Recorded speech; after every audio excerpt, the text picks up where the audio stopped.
धेनगावनि माथिखलायाव सुबुं फोनांजाब केम्पेनि जथुमायाव रायजो राजाफोरजों डक्टर तुलिराम रंहांगंनि सावरायनाय। कार्बि आंलं जिल्ला गावखुंथाय गौथुमनि गाहाय मावफुं सोद्रोमा डक्टर तुलिराम रंहांआ समबाराव कार्बि आंलं जिल्लानि महामाया काउन्सिल बियाबनि सिङाव थानाय देंगावनि माथिखलायाव सुबुं फोनांजाब केम्पेनि जथुमायाव रायजो राजाफोरजों बिबुंथि सोलाय-सोल' खालामनानै सुबुंफोरनि जेंनाफोरखौ सुफुंनो थाखाय मोनसे रायजोआरि हाबाफारि खुंफुङो।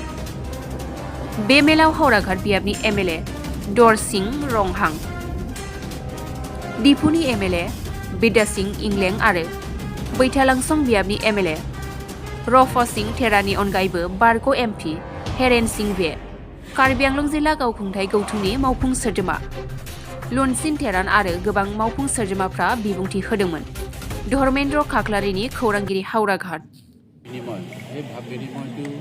আজি আমি 11 নম্বৰ কৰিছোঁ। 1 নম্বৰ কৰকান্তিৰ পৰা আৰম্ভ কৰি বিভিন্ন সমষ্টিত কৰিছোঁ। আমি তেখেতে আহি পেলাই আমি বহুত ধন্যবাদ পাইছোঁ আৰু আশা কৰিছোঁ তেখেতৰ যিটো তৃণমূল পৰ্যায়ত যিটো ৰাইজে দাবী কৰিছে সেই দাবীবিলাক তেখেতৰ সন্মুখতে কোনে কোনে দাবী কৰিছে সেই সকলো আঁচনিবিলাক সম্পূৰ্ণভাৱে হ'ব বুলি আমি আশা কৰিছোঁ আৰু ধন্যবাদ দিছোঁ তেখেতে যিটো কাৰ্যসূচী লৈছে বা আমাক বিলাকক আমি তেখেতে যিটো কৈছে যে আমি প্ৰত্যেক সমষ্টিও এই কাৰ্যসূচীটো ল'ব লাগে, কাৰণ আমি ভোটৰ সময় খালি ভোট বিচাৰে নহ'ব না, ৰাইজৰ আশা আকাংক্ষা আছে। আমি নিৰ্বাচনৰ সময়ত প্ৰতিশ্ৰুতি দিওঁ, তেখেতেও কয় যে এইটো দিব লাগে সেইটো দিব লাগে। আমি কওঁ যে নিৰ্বাচন ফলাফল হোৱাৰ লগে লগে গভৰ্ণমেণ্ট হোৱাৰ লগে লগে আপোনালোকৰ গোটেই আঁচনিবিলাক আমি ৰূপায়ণ কৰিবলৈ চেষ্টা কৰিম। ঠিক সেই মৰ্মে আজি CM মহোদয়ে আমি এই মহামায়া সমষ্টিত আহিছে। আমি তেখেতকে ধন্যবাদ আৰু আশাবাদী তেখেতৰ পৰা যিখিনি দাবী ৰাইজৰ দাবী সেই আঁচনিবিলাক সম্পূৰ্ণভাৱে আমি পাম বুলি আশা কৰোঁ। সমষ্টিবাসী ৰাইজৰ সহযোগ পাইছে আপোনালোকে দেখা পাব। আমি 7,000 চিট আছিলে, 7,000 সম্পূৰ্ণ মানুহবিলাক বহি তাত উপৰঞ্চি মানুহ থিয় হোৱাও আমি দেখা পাই।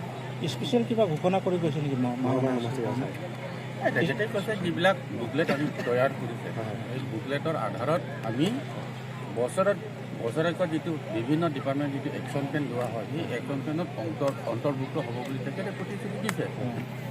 আমি সেই বুলি নহয়, আমিতো ভাৰতীয় জনতা পাৰ্টীৰ চৰকাৰ হোৱাৰ পাছত আমি বিভিন্ন আঁচনি ৰাইজক আমি সহায় কৰিও পাইছোঁ।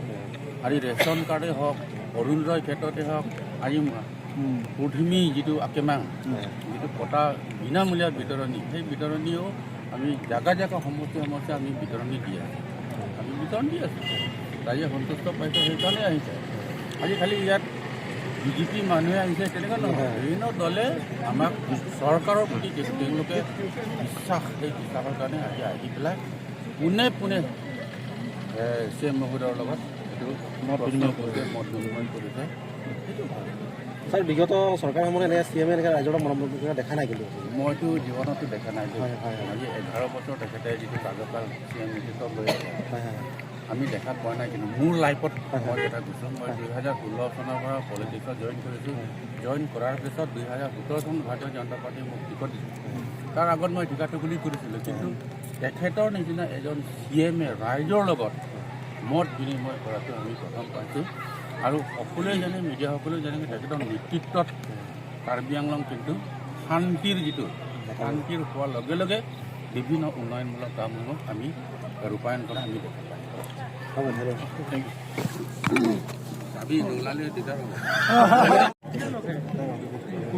যিবিলাকৰ কলেজ টিচাৰ আছে, যিবিলাকৰ ভেঞ্চাৰ স্কুল আছে, সেই ভেঞ্চাৰ স্কুল ভেঞ্চাৰ কলেজবিলাকত অসমতো গোটেইখিনি ভেঞ্চাৰ স্কুল আছে, এইটো বেন কৰা হৈছে, নাইকিয়া কৰিছে। কিন্তু আমি অসম চৰকাৰ আৰু কাৰ্বি আংলং অট'নমাছ কাউন্সিলৰ লগত আলাপ আলোচনা কৰি যে আমাৰ কাৰণে GI হিচাপে বছৰত দিয়া হৈছে, গতিকে সেইটো কোৱাৰ্টাৰলি আমি হাবিয়ালি আমি দিওঁ যে 6 মাহৰ মূৰে মূৰে। আৰু বাকী যিটো পোৱা নাই আমি অসম চৰকাৰৰ বাজেট অন্তৰ্ভুক্ত কৰা আছে, সেইটো আমি মাৰ্চৰ আগে